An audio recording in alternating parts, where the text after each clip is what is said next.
السلام علیکم ورحمۃ اللہ وبرکاتہ۔ پروگرام تلخیص معانی القرآن کی 64ویں نشست میں آپ کا خیر مقدم ہے۔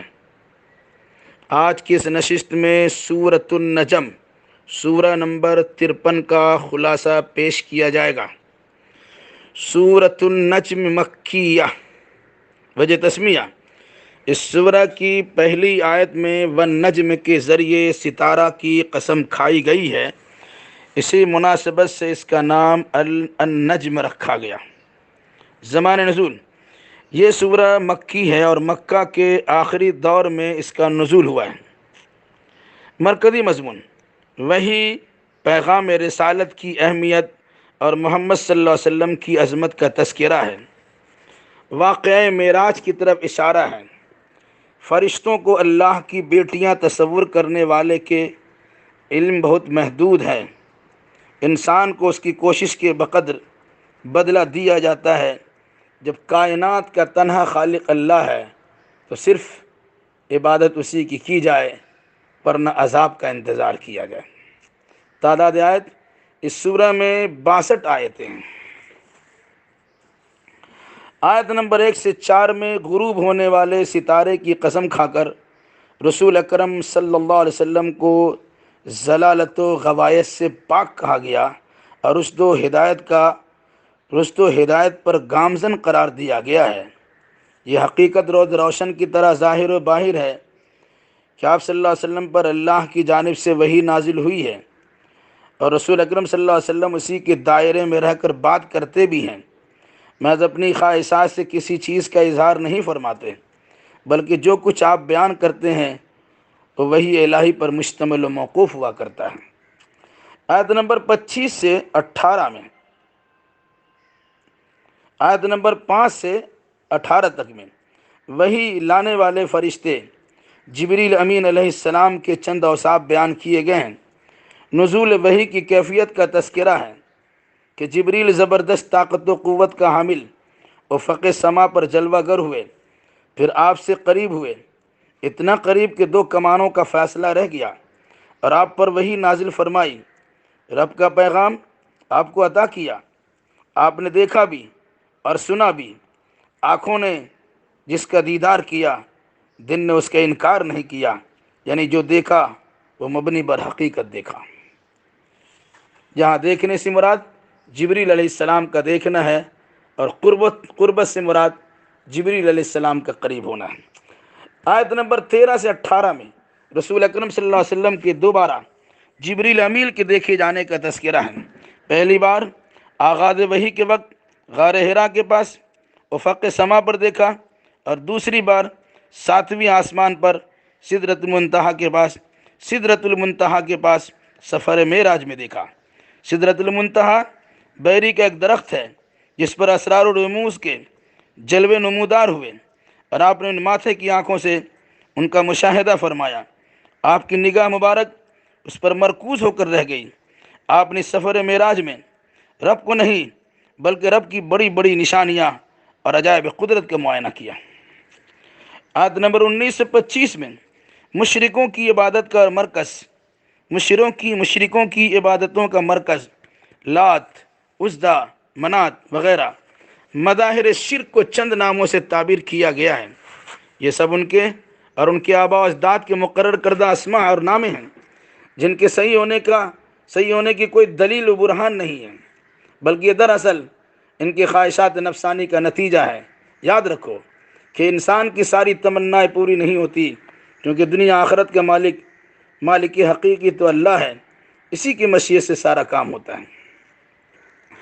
آیت نمبر 26 سے 28 میں فرشتوں کو اللہ کی بیٹیاں تصور کرنے والے مشرکوں کو تنبیہ کی گئی ہے کہ اس عقیدہ کے ساتھ فرشتوں کو دربار الہی کا سفارشی تسلیم کر کے کچھ فائدہ نہیں اٹھایا جا سکتا ہے، کیونکہ اولاً تمہارا عقیدہ صحیح نہیں ہے، ثانیاً اللہ کسی کی سفارش قبول کرنے میں خود مختار ہے، پھر فرشتوں کا عورتوں جیسے نام رکھنے پر گرفت کی گئی ہے، اور کافروں کے علم کو ظن و خیال پر منحصر قرار دیا گیا ہے، جبکہ وہم و گمان حق کے بالمقابل کبھی بھی کارآمد نہیں ہوا ہے اور نہیں ہوتا ہے۔ آیت نمبر 29 سے 30 میں رسول اکرم صلی اللہ علیہ وسلم کو قرآن جیسی مبنی بر حقیقت و صداقت کتاب سے اعراض اور وہم و گمان پر عمارت کھڑی کرنے والے مشرکین سے اپنی توجہ ہٹانے کا حکم دیا گیا ہے۔ رسول اکرم صلی اللہ علیہ وسلم کو قرآن جیسی مبنی بر حق و صداقت کتاب سے اعراض اور وہم و گمان پر عمارت کھڑی کرنے والے مشرکین سے اپنی توجہ ہٹانے کا حکم دیا گیا ہے، کیونکہ ان مشرکین کی نگاہ میں سب کچھ دنیا ہی ہے۔ در حقیقت یہ ان کے مبلغ علمی رسائی کا نتیجہ ہے، حالانکہ اللہ تبارک و تعالیٰ کو معلوم ہے کون ہدایت قبول کرنے والا ہے اور کون اس کی راہ سے بھٹکا ہوا ہے۔ اس لیے ایسے منکرین و معرضین پر اپنی توانائی صرف کرنے سے کوئی فائدہ نہیں۔ آپ ان سے کنارہ کشی اختیار کیجیے، کیونکہ جو ذمہ داری آپ کے ذمہ تھی آپ نے ادا فرما دیا ہے۔ یعنی تبلیغ کرنا آپ کا کام تھا، آپ نے کر دیا ہے، اب اس سے اعراض کیجیے۔ آیت نمبر 31 سے 32 میں اس حقیقت کو واضح کیا گیا ہے کہ آسمان و زمین کی تمام اشیاء پر ملکیت و بادشاہ صرف اللہ ہی کی ہے۔ وہ اچھے برے کو بخوبی جانتا ہے، ہر ایک کو اس کے اعمال کی مناسب بدلہ دینے کا اختیار بھی ہے۔ اللہ کی رحمت بہت وسیع ہے، وہ گناہ گاروں کو بھی مایوس نہیں کرتا، کیونکہ وہ گناہوں کو بخش بھی دیتا ہے۔ لہذا کوئی انسان اپنا تقوی نہ بگاڑے بلکہ طلبگار مغفرت رہا کرے۔ آیت نمبر 33 سے 42 میں قرآن اور رسول سے منہ موڑنے والے اور بخیلی و کنجوسی کرنے والے کو خبردار کیا گیا ہے کہ کیا تمہیں معلوم نہیں ہے صحف موسیٰ اور صحف ابراہیم علیہ الصلاۃ والتسلیم میں بھی اس حقیقت کا واشگاف اعلان ہو چکا ہے کہ جو جیسا کرے گا ویسا بھرے گا۔ وہاں کوئی کسی کا بوجھ نہیں اٹھائے گا، بلکہ ہر شخص کو اس کی قد و کاوش کے مطابق ہی پورا بدلہ دیا جائے گا۔ آیت نمبر 43 سے آیت نمبر 49 میں اللہ نے اپنی چند صفات کا تذکرہ کر کے لوگوں کو توحید خالص کی دعوت دی ہے کہ اللہ ہی ہے جو ہنساتا بھی ہے اور رلاتا بھی، موت بھی دیتا ہے اور حیات بھی بخشتا ہے۔ اسی نے ماں باپ کے میل ملاپ سے منی کے ایک بوند کے ذریعے نر و مادہ جوڑا بنایا۔ امیری و فقیری اسی کے اختیار میں ہے، جسے تم قسمت کا ستارہ تصور کرتے ہو اسی شاعرہ نامی رب شعرا نامی ستارے کا رب بھی اللہ ہی ہے، اور لہذا صرف اسی اللہ کی عبادت و بندگی کرو۔ رب الشعرا۔ آیت نمبر 50 سے 55 میں ماضی میں عذاب الہی سے دوچار ہونے والی قوم عاد، قوم ثمود، قوم نوح، قوم لوط کی تباہی کا اشارہ کرتے ہوئے کفار مشرکین اور ہر دور کے منکرین کو دعوت فکر دی گئی ہے اور نشانی قدرت میں غور فکر کرنے کا حکم دیا گیا ہے۔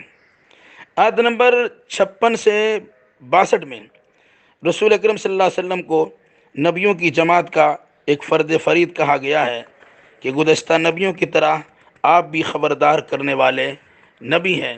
قیامت بالکل ہی قریب ہے، مگر اس حقیقت کا اظہار اللہ کے سوا کوئی نہیں کر سکتا۔ لوگ اس کو تعجب کی نگاہ سے دیکھتے ہیں اور قیامت کی خبر سن کر ہنسی اور دل لگی کی باتیں کرتے ہیں، غفلت و لاپرواہی سے دوچار ہوتے ہیں، حالانکہ انہیں رونا اور بارگاہ الہی میں گڑ گڑانا چاہیے اور بے شمار نعمتوں کی حصول یابی پر سجدہ شکر بجا لانا چاہیے اور پوری زندگی اسی کی بندگی میں صرف کر دینا چاہیے۔ الہ العالمین ہم جملہ مسلمانوں کو اور تمام انسانوں کو قرآنی تعلیمات کی روشنی میں صحیح عقیدہ اور صحیح اعمال بجا لانے کی توفیق مرحمت فرما، آمین۔ السلام علیکم ورحمۃ اللہ وبرکاتہ۔